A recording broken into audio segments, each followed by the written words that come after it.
Hola! Welcome to the Good News Roundup. Here are today's 5 positive news stories. A ship carrying around 23,000 tons of grain from Ukraine was finally allowed to dock in East Africa. There is good news about the monkeypox outbreak. Engineers have found a way to recycle resin from wind turbine blades into gummy bears and nappies. The first Greek island with 0 stray dogs and an enzyme that can eat up plastic.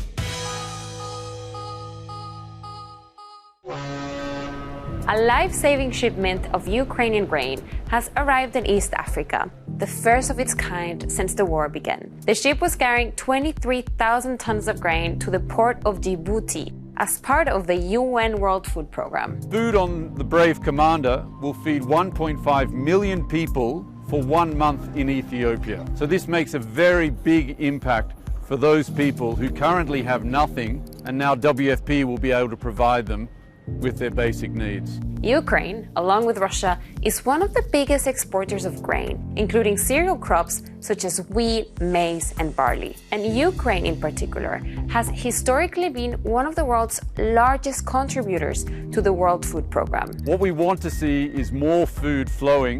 In Ethiopia alone, 3/4 of everything that we used to distribute originated from Ukraine and Russia. Many countries across the Middle East and North Africa rely heavily on Ukrainian imports, and they have been in crisis, and Ukraine was forced to halt almost all deliveries after Russia's invasion of the country in February. But a new deal allows ships carrying grain to leave key Ukrainian ports in the Black Sea and should see a steady flow of the wheat to other parts of the world. After the 2 long years of COVID-19, the rise of monkeypox was a particularly worrying development. No! God, please, no! No! But there is good news on the horizon. The World Health Organization's Regional Director for Europe has said that the virus might be on the way out. There are encouraging early signs, as evidenced in France, Germany, Portugal, Spain, the United Kingdom, and other countries, that the outbreak may be slowing. To move towards elimination in our region, we need to urgently step up our efforts. Yet we believe we can eliminate sustained human-to-human transmission of monkeypox in the region, if we commit to doing so and put the needed resources towards that end.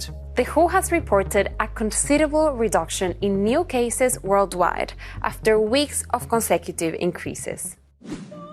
Wind farms are a fantastic source of renewable energy, but one of the problems that need to be overcome is disposing of the giant turbine blades. The blades are made of resin-coated fiberglass and is difficult to separate and recycle, meaning most of them end up as landfill. Tons of them, in fact. Wind Power Association Wind Europe expects that by 2030, around 52,000 tons of blades will have to be replaced and thrown away every year. Luckily, engineers at the University of Michigan have invented a new type of resin using 2 polymers that, unlike traditional resin, can be reused in the production of countertops, cartel lights, power tools, nappies, cars, new turbine blades, and even gummy bears. Inspired by the dog they adopted on the island of Mykonos, this New York couple is calling for policy initiatives to tackle Greece's huge problem with stray dogs, starting with the Greek island of Aegina. They want to attack the root problems: abandonment, irresponsible ownership, and the anonymity of dogs. We're doing that in collaboration with municipalities, with the police, with veterinarians, with animal welfare. You will not convince more people from one day to the next to have more pets in their families. So you have to bring down the population, and the way to do that is by promoting responsible ownership of owned animals. The Greek authorities have embraced the couple's cause, and police have been enforcing existing laws on animal welfare, particularly on the issue of microchipping. Increased checks and more chips mean that fewer dogs are being abandoned. We started from helping to build a shelter over to running a municipal program in Aegina that brought down the number of strays from 300 to 30 over 4 years, which was never heard of. Don't give up. If you have a passion for it, just try to find a way to make it happen. Despite all of our best efforts, tons of plastic end up in landfill or polluting the environment every day.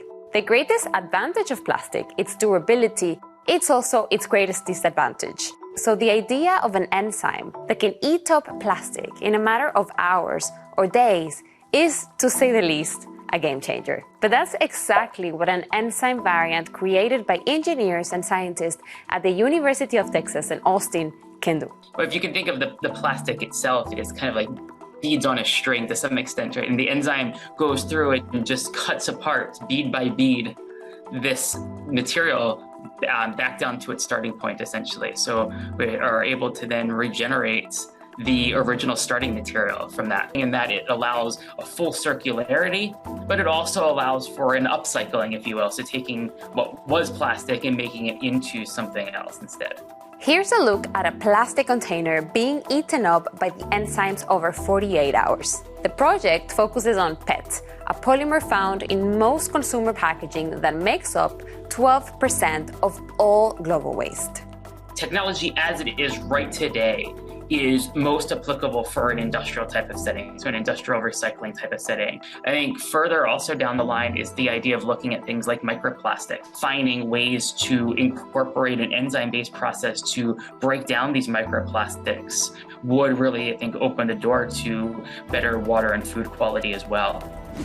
If you enjoyed this Good News Roundup and want to hear more, let us know in the comments and share our stories with your friends. And remember, it can be hard to find among the headlines, but some news can be good news.